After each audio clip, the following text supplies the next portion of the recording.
PMC channel వీక్షిస్తున్నటువంటి ప్రేక్షకులకి శుభోదయం. ఆరోగ్యమే మహాభాగ్యం శీర్షిక ద్వారా చాలా రకాల వ్యాధుల గురించి, అవి రావడానికి గల కారణాలు, నివారణోపాయాలు ఇత్యాది విషయాలని తెలుసుకుంటున్నాము.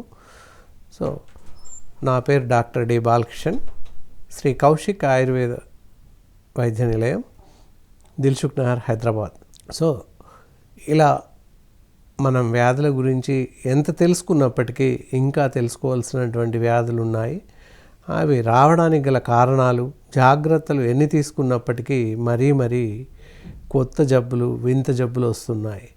ఇంతే మనకు తెలుసులే అని అనుకోవడానికి వీల్లేని పరిస్థితి ఏర్పడింది. అవి మనం తీసుకున్నటువంటి జీవన విధానం కానీ, మనం జీవిస్తున్నటువంటి పద్ధతులు కానీ, మనం తీసుకునేటటువంటి విరుద్ధమైన ఆహార పద్ధతులు కానీ.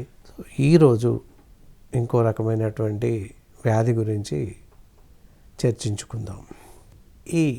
మనకి వెన్నుపూస తల వెనక భాగం నుండి నడుము కింది వరకు ఉంటుంది. అది 3-4 భాగాలుగా విభజించి ఉంటుంది. పై భాగాన్ని సర్వైకల్ స్పాండిలోసిస్ అంటారు. వీపు మధ్య భాగాన్ని థొరాసిక్ స్పాన్ అని అంటాము. ఇంకా కింది భాగాన్ని lumbar vertebra or lumbar spine అని అంటాం.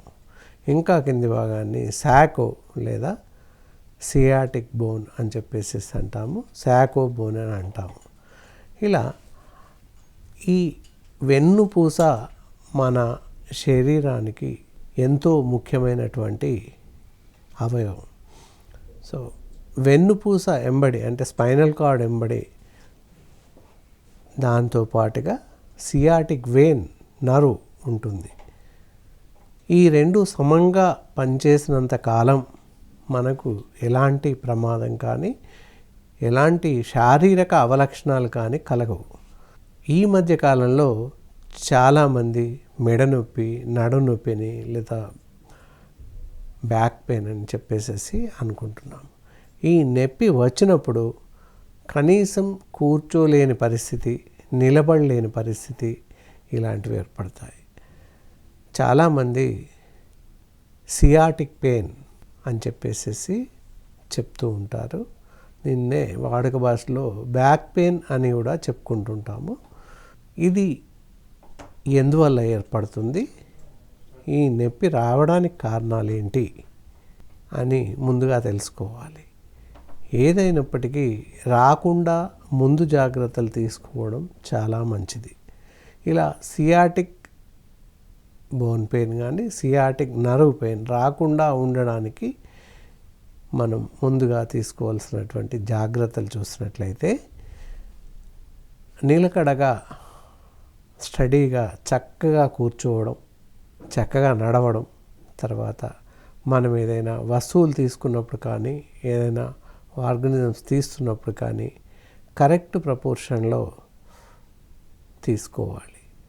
ఎడం పక్కగా ఉంటే తల మాత్రమే తిప్పడం లేదా చేయి మాత్రమే వంగి తీసుకోవడం, ఇలా తీసుకోవడం అసంబద్ధమైనటువంటి ప్రపోర్షన్లో, పొజిషన్లో వెళ్తాం కనుక సియాటిక్ బోన్ పెయిన్ వచ్చే అవకాశం ఉంది. అలాగే పూర్తి పైన మనకు అందనటువంటి ఎత్తులో ఉన్న వాటిని అతి కష్టంగా వేళ్ళపైన నిలబడి తీసుకోవడం, లేదా పూర్తి వెనక్గా ఉన్నదాన్ని తిరగకుండానే చేయి మాత్రమే తిప్పి తీసుకోవడం, శరీరాన్ని కొంత భాగం వంచి తీసుకోవడం, ఇలాంటి వాటి వల్ల కూడా ఈ సియాటిక్ పెయిన్ ఎక్కువగా వచ్చే అవకాశం ఉంది. సో ఇలా సియాటిక్ బోన్ రాకుండా ఉండడానికి మంచి జాగ్రత్తలు తీసుకున్నట్లయితే రాకుండా ఉండే అవకాశం ఉంది. ఏంటంటే చక్కగా ఇప్పుడు మనం ఏ వైపు అయితే కుడివైపు ఉంది లేదా ఎడం వైపు ఏదైనా వస్తువుని తీసుకోవాలనుకున్నా, చూడాలనుకున్నా పూర్తి శరీరాన్ని అటువైపుగా తిరిగి అవసరం ఉన్న వస్తువుని తీసుకోవడం చాలా మంచిది. అలాగే ఏదైనా వస్తువు కింది నుండి తీసుకోవాలనుకున్నప్పుడు మెడ మాత్రమే వంపి లేదా చేయి మాత్రమే వంపి తీసుకోవడం వల్ల కూడా ఈ సియాటిక్ బోన్ నొప్పి వస్తుంది. అంతేకాకుండా ఈ ప్రపోర్షనేట్గా అలా అవసరం ఉన్నప్పుడు పూర్తిగా కింది కూర్చొని తీసుకోవడం సర్వత్రా శ్రేయస్కరం. ఈ జాగ్రత్తలన్నీ తీసుకున్నట్లయితే సియాటిక్ నర్వ్ పెయిన్ కానీ సియాటిక్ బోన్ పెయిన్ కానీ వచ్చే అవకాశాలు లేవు. ఒకవేళ ఈ సియాటిక్ బోన్ పెయిన్ వచ్చింది అనుకున్నప్పుడు మరి లక్షణాలు ఎట్లా ఉంటాయి, ఏ విధంగా వీటి యొక్క లక్షణాలు కనిపిస్తాయి అనుకున్నట్లయితే ఏమాత్రం కదలలేని పరిస్థితి ఉంటుంది. తుంటి ప్రాంతం నుండి వేలి చివరి వరకు నొప్పిగా ఉంటుంది. తర్వాత కాలు మొద్దుబారినట్టు తిమ్మిరి బారినట్టుగా ఉంటుంది. ఇలా ఒక్కొక్కసారి రెండు వైపులా కాళ్ళకి అలా సంభవించవచ్చు. కొన్ని సందర్భాల్లో ఒకే వైపు వచ్చే అవకాశం కూడా ఉంటుంది. ఏంటంటే టీ బోన్ సియాటిక్ బోన్ పైన ఏదైతే ఉందో అసంబద్ధంగా మనం నడుస్తూ ఉన్నప్పుడు లేదా జాగింగ్ చేస్తున్నప్పుడు మెట్లు దిగుతున్నప్పుడు అసంబద్ధంగా అనుకోకుండా బోన్ కదిలి సరైన పొజిషన్లో కిందికి దిగదు. అటువంటి పరిస్థితుల్లో మనకి నొప్పి ఎక్కువగా వచ్చే అవకాశం ఉంటుంది. స్పైనల్ కార్డ్ ఎంబడి ఉన్నటువంటి నర్వ్ ఏదైతే ఉందో నర్వ్ కంప్రెస్ అవ్వడం లేదా డిస్క్ బల్జ్ అవ్వడం అని చెప్పేసి అంటాం. ఇలా జరిగిన సందర్భాల్లో సియాటిక్ పెయిన్ ఎక్కువగా వచ్చే అవకాశం ఉంటుంది. దానికి రావడానికి కారణం కూడా అదే. డిస్క్ ప్రొలాప్షన్స్ అవ్వచ్చు, డిస్క్ బల్జ్ అవ్వచ్చు, వెంబడున్న నర్వ్ న్యారోయింగ్ ఆఫ్ నర్వ్ అని చెప్పేసి అంటాం. సియాటిక్ నర్వ్ న్యారోగా ఉంది అంటే ఆ డిస్క్ ప్రెస్ అవ్వడం వల్ల నర్వ్ అనేది దగ్గరికి కుచించుకుపోతుంది. దానివల్ల మనకి సరిపడేంత రక్త ప్రసరణ సరిగా జరగదు, బ్లడ్ సర్క్యులేషన్ సరిగా జరగదు. కనుక తుంటి భాగం నుండి కాలి చివరి వేరు వరకు నొప్పిగా ఉండడం, లాగినట్టు అవ్వడం, తిమ్మిరి రావడం జరుగుతుంది. ఇలా రెండు వైపులా జరగవచ్చు లేదా ఒకవైపే జరగవచ్చు. ఏది ఏమైనా ఇలాంటి లక్షణాలు కనిపించినట్లయితే మంచి జాగ్రత్తలు తీసుకోవడం మంచిది.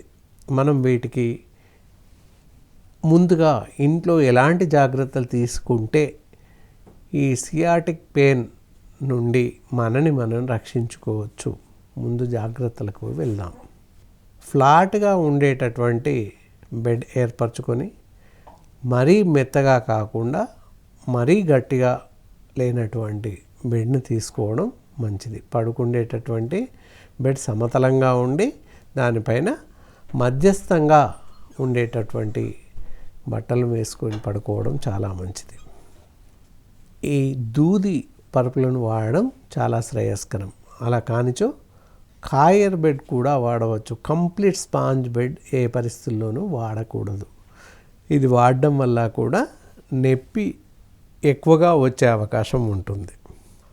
అలా ఈ విధంగా మనం పడుకునేటటువంటి పడకను జాగ్రత్తగా ఏర్పరచుకోవాలి. కదలకుండా వెళ్ళకిలా ఒక 3 నుంచి 4 రోజులు అలాగే పడుకొని ఉన్నట్లయితే కాస్త నొప్పి తగ్గుతుంది.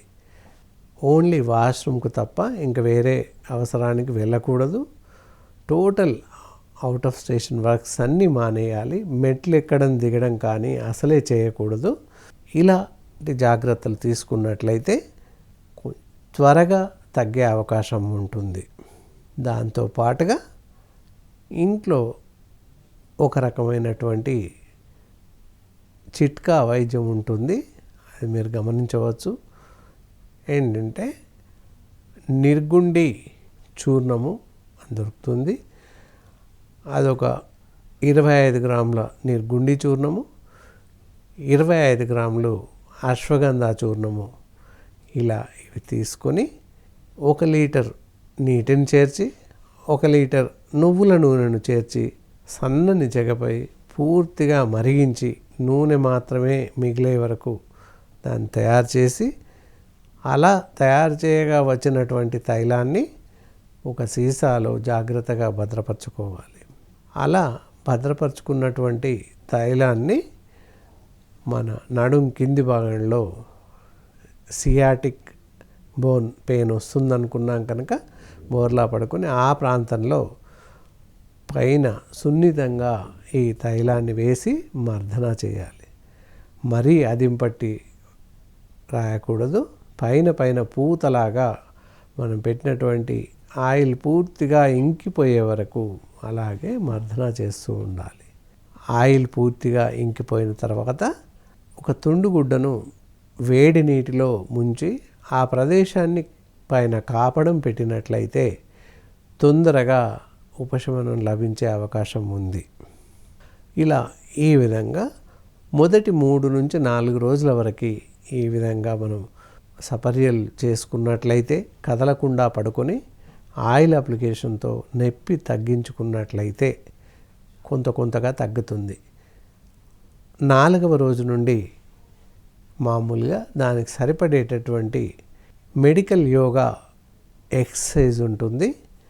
అలా ఆ ఎక్సర్సైజ్ పరిమితి ప్రకారంగా రోజు ఉదయం ఖాళీ కడుపున ఉన్నప్పుడే ఆ బ్యాక్ ఎక్సర్సైజ్ చేయాల్సిన అవసరం ఉంటుంది. ఈ విధంగా పూర్తి తగ్గే వరకు ఫిజికల్ మెడికల్ యోగా ఎక్సర్సైజ్ చేసినట్లయితే పూర్తిగా తగ్గిపోతుంది. దీనికి గాను పూర్తి స్థాయిలో ఆయుర్వేదంలో చికిత్స ఉంది.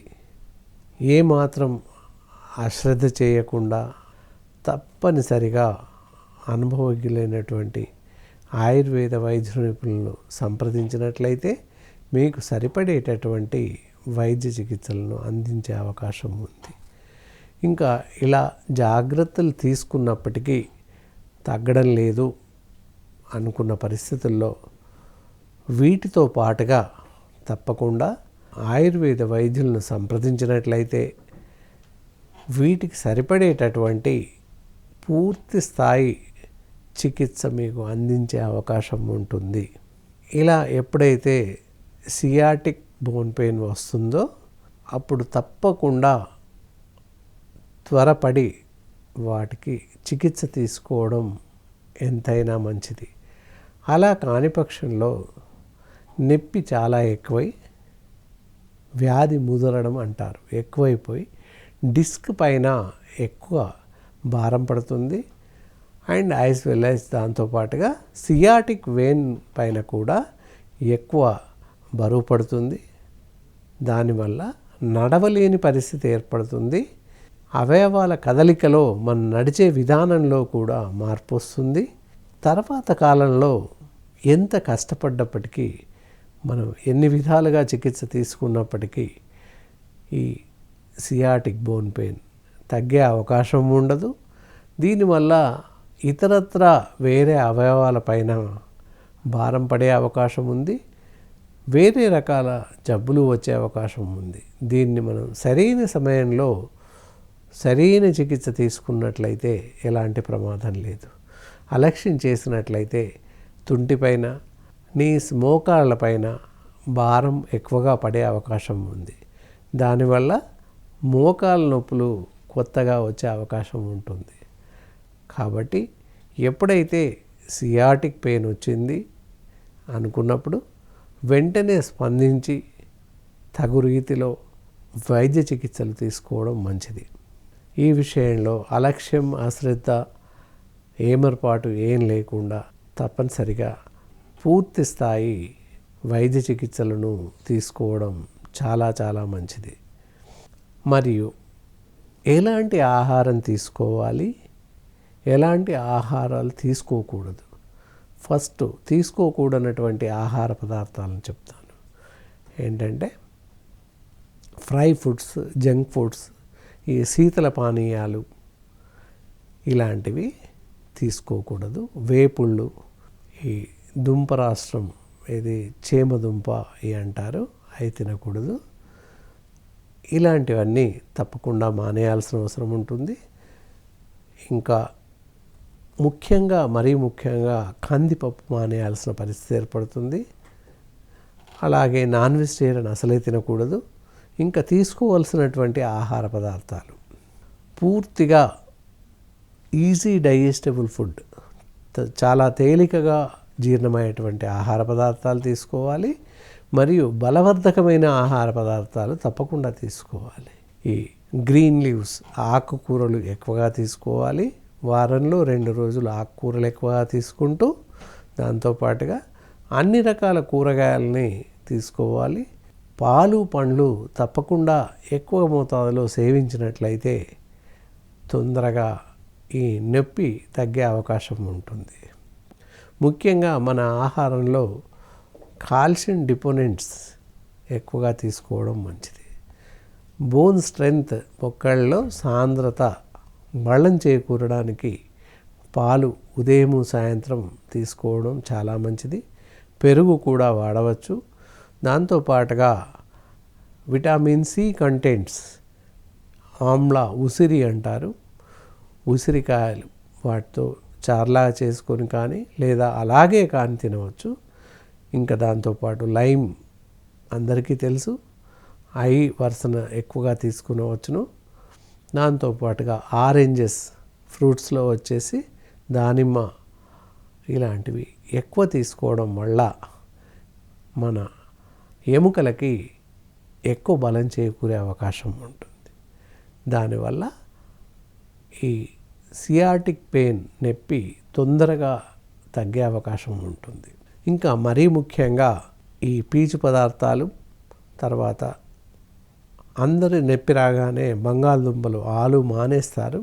కానీ ఈ విషయంలో తప్పకుండా ఆలు బంగాళదుంప వీక్లీ 1 or 2 తీసుకోవడం ఎంతైనా మంచిది. ఎందువలనంటే ఫాస్ఫరస్ ఉంటుంది, మెగ్నీషియం ఉంటుంది. అది ఎముకలకి చాలా తోడ్పడుతుంది. ఈ విధంగా పైన చెప్పినటువంటి ఆహార నియమాలన్నీ శ్రద్ధగా పాటిస్తూ ఈ సియాటిక్ బోన్ పెయిన్ బారి నుంచి పూర్తిగా తగ్గించుకొని జాగ్రత్తగా ఉంటారని ఆశిస్తున్నాను. నిర్దిష్టమైనటువంటి పద్ధతి ప్రకారంగా మందులను వాడడం, తర్వాత ఆహార నియమాలను పూర్తిగా పాటించడం ఎంతో మంచిది. ఈ విధంగా ముఖ్యంగా రాకుండా జాగ్రత్తలు తీసుకుని వచ్చాక ఎలాంటి నివారణోపాయాలు ఉన్నాయి ఇత్యాది విషయాలను గమనిస్తూ తీసుకోకూడని ఆహార పదార్థాలను పూర్తిగా మానివేసి తీసుకోవలసిన ఆహార పదార్థాలను తీసుకొని మరియు అశ్రద్ధ అలక్ష్యం చేయకుండా అనుభవజ్ఞులైన ఆయుర్వేద వైద్య నిపుణులను సంప్రదించినట్లయితే మీకు పూర్తి స్థాయి వైద్య చికిత్స ఆయుర్వేద వైద్య విధానంలో ఉంది. అయితే ముఖ్యంగా ఈ సియాటిక్ పెయిన్ వచ్చిన పరిస్థితుల్లో ఇంకా కొన్ని ముఖ్యమైన జాగ్రత్తలు తీసుకోవడం ఎంతైనా అవసరం. ఇలా వచ్చినప్పుడు నిలబడలేకపోవడం, నడవలేకపోవడంలో చాలా ఇబ్బందులు ఎదుర్కొంటాము. దానికి గాను మనము నిలబడ్డప్పుడు కానీ క్రమేపీ ఎక్కువ సమయం కూర్చున్నప్పుడు కానీ ఈ బెల్ట్ దొరుకుతుంది, దాన్ని కమర్ బెల్ట్ అంటారు, లేదా స్ప్రింగ్ ఎలాస్టిటీ క్రేప్ బెల్ట్ దొరుకుతుంది. ఆ బెల్ట్ని పెట్టుకున్నట్లయితే బ్యాక్ సపోర్ట్ సియాటిక్ బోన్కి పూర్తి సపోర్టివ్గా ఉంటుంది. నిలబడ్డప్పుడు కానీ నడిచినప్పుడు కానీ ఈ బెల్ట్ పెట్టుకోవడం చాలా శ్రేయస్కరం. దీనివల్ల నొప్పి కొంచెం తగ్గే అవకాశం ఉంటుంది. దీనివల్ల ఎలాంటి ప్రమాదం లేదు, దీన్ని సపోర్ట్గా వాడవచ్చు. అండ్ ఇంకా నడిచేటప్పుడు ఇబ్బందిగా ఉంటుంది అనుకున్నప్పుడు వాకర్ కానీ లేదా వాకింగ్ స్టిక్ కానీ ఉపయోగించడం చాలా మంచిది. మోమాటానికి వెళ్ళి స్టిక్ పట్టుకుంటే ఏదైనా అనుకుంటారని అనుకోవడం ఏమాత్రం తగదు. తప్పకుండా వాకింగ్ స్టిక్ పట్టుకొని నడవడం చాలా మంచిది. దీనివల్ల ఈ సియాటిక్ బోన్ పైన భారం తగ్గుతుంది, బరువు తక్కువగా ఉంటుంది. దానివల్ల తొందరగా కోలుకునే అవకాశం ఉంటుంది. ఇలా వాకింగ్ స్టిక్ ఉపయోగించడం మంచిది, శ్రేయస్కరం. దీంతో పాటుగా మనం తీసుకునేటువంటి ముఖ్యమైన ఆహార పదార్థాలలో పళ్ళు, పళ్ళ రసాలు ఎక్కువగా తీసుకోవడం మంచిది.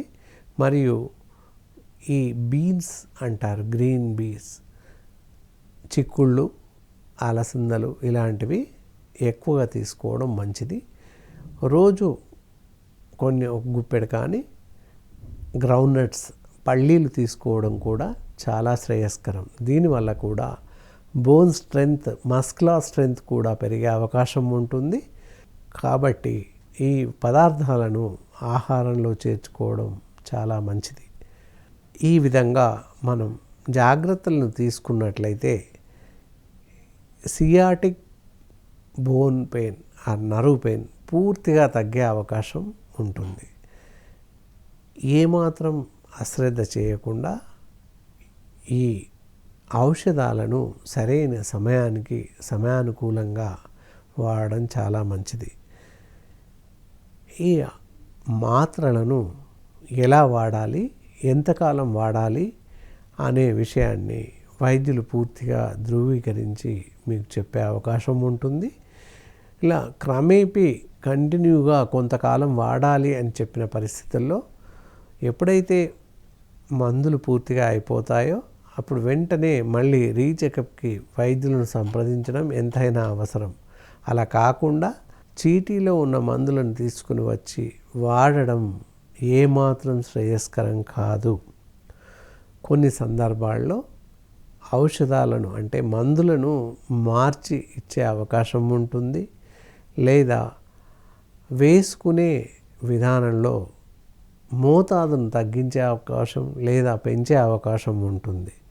కాబట్టి తప్పకుండా మందులు అయిపోగానే వైద్యులను సంప్రదించడం ఎంతైనా శ్రేయస్కరం.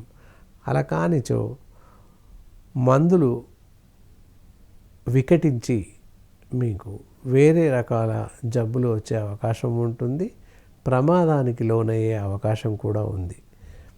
కాబట్టి అన్యదా భావించకుండా మందులు అయిపోయిన పిమ్మట వెంటనే వైద్యులను సంప్రదించి వారు సూచనల మేరకి మళ్ళీ మందులను తీసుకోవడం ఎంతైనా మంచిది. ఈ విధంగా సరైన విశ్రాంతి తీసుకున్నట్లయితే పూర్తిగా ఈ సియాటిక్ బారి నుండి పూర్తిగా మిమ్మల్ని మీరు రక్షించుకునే అవకాశం ఉంది. ఇక సెలవు.